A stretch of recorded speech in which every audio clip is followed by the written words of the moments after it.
The air in the Comanche Peak Wilderness does not just sit still. It breathes. It is a heavy, recycled lungful of pine rot and ancient granite dust that settles into your clothes and stays there long after you have descended back to the paved world. On October 2nd, 1999, that air was particularly sharp, carrying the scent of an early winter that had not quite arrived yet. It was a Saturday, the kind of day that lures people into a false sense of communion with nature. 11 adults, members of a Christian singles group, set out on the Big South Trail, north of Fort Collins, Colorado. They were looking for fellowship, for a bit of exercise, and perhaps a moment of peace away from the grind of their daily lives. They brought with them a 3-year-old boy named Jaryd Atadero, a child who was described as a bundle of kinetic energy, a small spark of life, in a landscape that usually prefers things to be still and silent. The Big South Trail follows the Cache La Poudre River, a winding path hemmed in by steep, unforgiving slopes and dense timber. It is not a place for the careless, but with 11 adults watching over one small boy, the odds should have been heavily in Jaryd's favor. He was ahead of the group, running back and forth like a puppy, testing the limits of his independence while staying within the visual range of the people who were supposed to be his guardians. The group moved slowly, hindered by the terrain and their own casual pace, but Jaryd was faster, more agile in the way only a toddler can be. He would disappear around a bend and then reappear, a bright flash of blue and red against the muted greens and browns of the forest. It was a game of hide and seek that no one knew they were playing until the seeker stopped looking back. Around 11:30 in the morning, the group encountered 2 fishermen on the trail. These men would become the last reliable witnesses to see Jaryd Atadero alive. They reported that the boy was alone about 100 yards ahead of the main group of adults.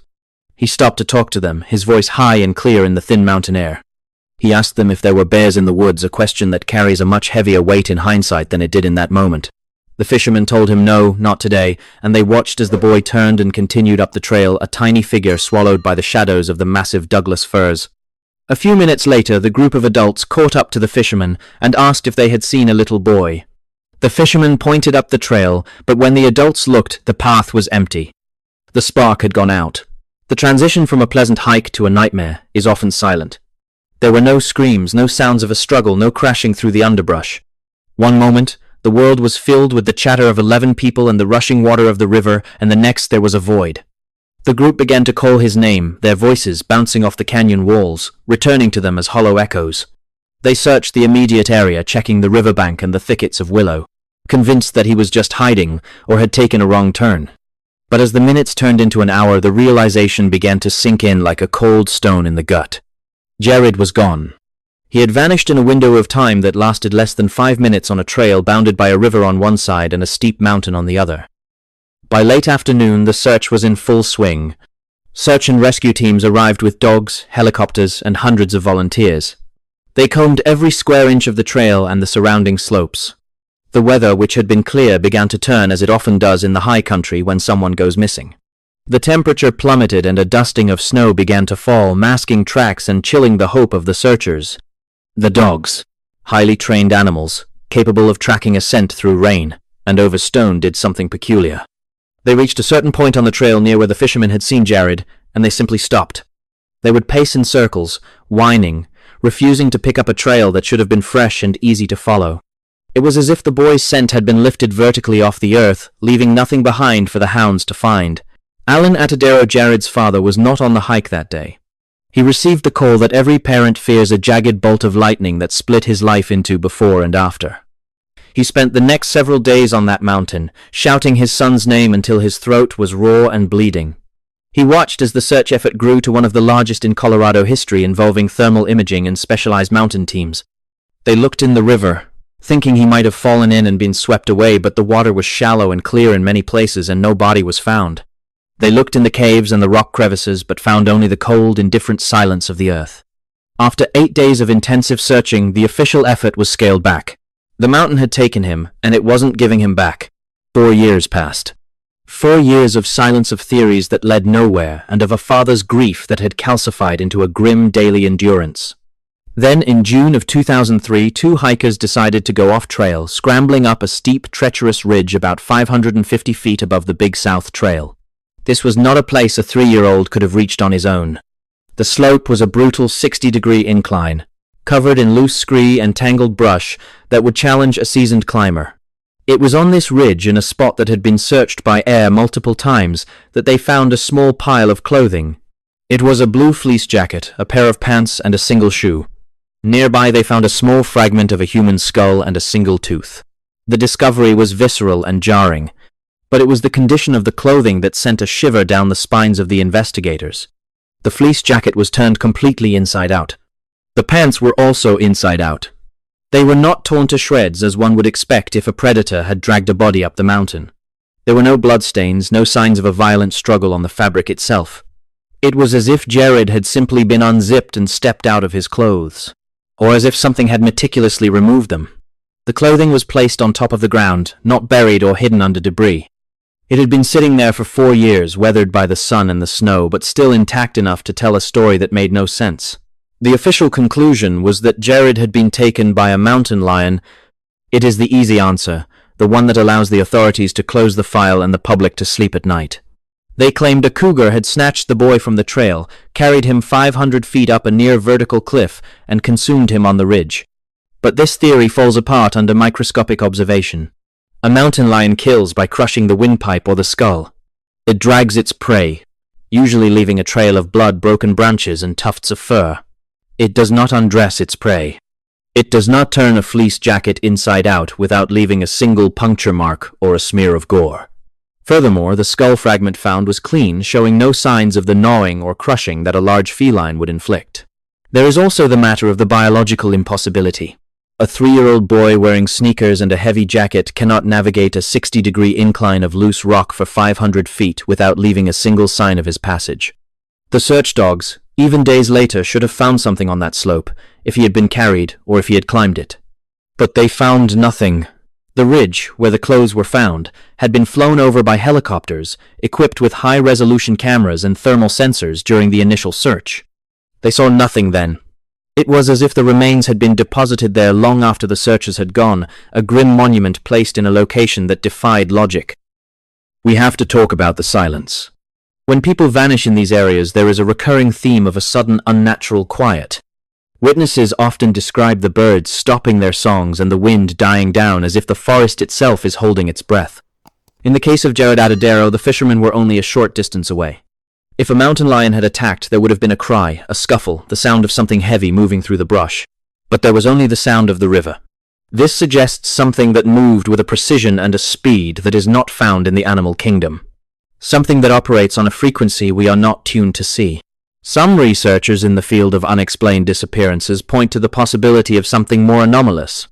They speak of localized distortions or predators that possess a form of biological camouflage so advanced it mimics the surrounding terrain perfectly. If such a thing existed, it could stand 5 feet away from a group of hikers and remain invisible until it chose to strike. It would explain why the dogs were terrified and confused. It would explain how a child could be taken from a crowded trail without a sound. And it might explain the clothing. In many of these cases, the victims are found with their clothes removed or turned inside out, a detail that suggests a bizarre clinical curiosity on the part of the taker. The tooth and the skull fragment were eventually confirmed through DNA testing to be Jaryd's. Jaryd Atadero finally had a piece of his son to bury, but he was left with more questions than he started with. He has spent years challenging the mountain lion theory, pointing out the inconsistencies that the sheriff's office chose to ignore. He knows that the mountain didn't just take his son. It changed the rules of reality to do it. The Big South Trail remains open today. People still hike it, still fish the river, still laugh and talk under the shadow of the Douglas firs. But some of them look up at the high ridges and feel a prickle of unease, a sense that they are being watched by something that does not have eyes in the way we understand them. The mystery of Jaryd Atadero is a cold, jagged piece of the larger puzzle that haunts the American wilderness. It is a story of a 5-minute window that swallowed a lifetime. It is a reminder that the wild places of this world are not our playgrounds. They are vast, indifferent territories governed by laws we have forgotten or have yet to learn. Jaryd was there, a vibrant, questioning child, and then he was a fragment of bone on a cliff no child could climb. The mountains do not offer apologies, and they do not give up their secrets easily. They simply wait for the next person to wander a little too far ahead of the group into the silent places where the air begins to breathe. This pattern of impossible movement and strangely handled clothing is not isolated to the Colorado Rockies. Consider the case of young Danny Philippidis, who disappeared from a ski resort in New York and turned up 6 days later in California, still wearing his ski gear with no memory of how he traveled 3,000 miles. Or the disappearance of Bobby Bizup at a summer camp in 1958, whose remains were found a year later on a high, inaccessible ridge much like Jaryd's. These cases form a map of the unknown, a series of points that suggest we are sharing our most beautiful landscapes with something that views us as nothing more than a passing curiosity. The woods are deep, the mountains are old, and sometimes the things that live within them are hungry for more than just a memory. The silence in the Poudre Canyon is not a void. It is a physical weight, a heavy, suffocating presence that presses against your eardrums until you can hear the frantic rhythm of your own heart. It is the sound of 1,000 years of granite watching, waiting, and never blinking. When young Jaryd Atadero vanished on that bright October afternoon in 1999, the silence did not just descend, it swallowed him whole. One moment the 3-year-old was there, a small, chattering spark of life against the grey stone and deep green needles, and the next there was only the wind. The air in these high places has a way of turning thin and metallic, tasting of old copper and ozone, as if the very atmosphere is being stretched to its breaking point. Think about the sheer impossibility of those 5 minutes. A group of 11 adults, seasoned and vocal, and not one of them heard a scream, a scuffle, or even the snap of a dry twig. It is as if Jaryd walked through a door in the air that slammed shut behind him. We are told by the official reports that a mountain lion must have been the culprit, but the mountain lion is a creature of biology, not sorcery. A cougar kills with a messy, violent efficiency that leaves a trail of broken branches, tufts of fur, and the metallic stench of fresh blood. On the Big South Trail that day, there was nothing but the pristine, indifferent dirt. The search dogs, animals bred and trained to unravel the secrets of scent, did not bark or bay in pursuit. Instead, they whimpered, their tails tucked tight against their bellies, their eyes rolling back in terror as they paced in confused, frantic circles. When the clothing was finally discovered years later, it did not tell the story of a predatory feast. It told a story of clinical, terrifying precision. The fleece jacket, the tiny shoes, the pants. They were not shredded by the claws of a hungry cat. They were laid out, or in some cases turned completely inside out. Imagine the dexterity required to peel a 3-year-old child out of his clothes without tearing the delicate fabric of a sweatshirt. Imagine the cold, calculating intent behind such an act. It suggests a taker that is not driven by hunger, but by a curiosity that is entirely alien to our understanding of nature. The fibers of the jacket were analyzed, and while they showed signs of the elements, they did not show the catastrophic damage of a struggle. It was as if the child had simply been unzipped from reality. The discovery of the tooth and the skull fragment on a high, inaccessible ledge 3 years later only deepened the nightmare. To reach that spot, a toddler would have had to navigate a vertical rise of over 500 feet through dense, tangled brush and over jagged rock faces that would challenge a professional climber. The official narrative asks us to believe that a mountain lion carried the boy up there, yet there was no damage to the skull consistent with a cat's bite. No puncture marks from the 4 massive canines that define the feline kill. Instead, there was just the bone bleached white by the sun sitting on the ledge like a forgotten toy. Jaryd Atadero has spent over 2 decades staring at that ridge, his mind looping through the physics of the impossible, knowing that the math of the sheriff's department simply does not add up. If we look closer, we start to see the shimmering edges of something else. There are reports from hikers in the Rockies of areas where the light seems to bend, where the forest suddenly goes mute, and the colors of the trees become desaturated and gray. They call it a shimmer, a ripple in the heat that has no source. If such a thing existed, a camouflage that mimics the surrounding terrain with perfect liquid accuracy. It could stand 5 feet away from you and you would see nothing but the wind in the leaves. It would explain how a child can be snatched from the middle of a group. It would explain the lack of tracks, the lack of scent, and the pervasive sense of being watched by eyes that do not reflect the light. The Big South Trail remains a popular destination, but for those who know the story of Jaryd, the beauty of the canyon is a mask. You walk past the Douglas firs and you notice the way the shadows seem to pool around the roots like spilled ink, darker and deeper than they have any right to be. You feel a prickle on the back of your neck, a primal warning that your nervous system is firing before your brain can even process the threat. It is the feeling of being a guest in a house where the host is hidden behind the curtains holding its breath. The mountain did not just take Jaryd's life. It took the certainty of his family, replacing it with a haunting, jagged mystery that refuses to be buried. This pattern of impossible movement and the bizarre handling of clothing is a recurring theme in the dark archives of the missing. Take the case of Danny Philippidis in 2018. a seasoned firefighter who vanished from a ski resort in New York only to reappear 6 days later in Sacramento, California. He was still wearing his ski gear, his helmet, and his goggles. He had no memory of the 3,000-mile journey, no idea how he had crossed the continent in a daze. His boots worn down from walking on pavement he shouldn't have been near. It is a story that defies the laws of transit and human endurance, suggesting a displacement that we cannot begin to explain through conventional means. Then there is the haunting echo of Bobby Bizup. In 1958, the 10-year-old was at a summer camp in the Colorado mountains. He went to the edge of a creek to fish a distance of only a few yards from his counselors.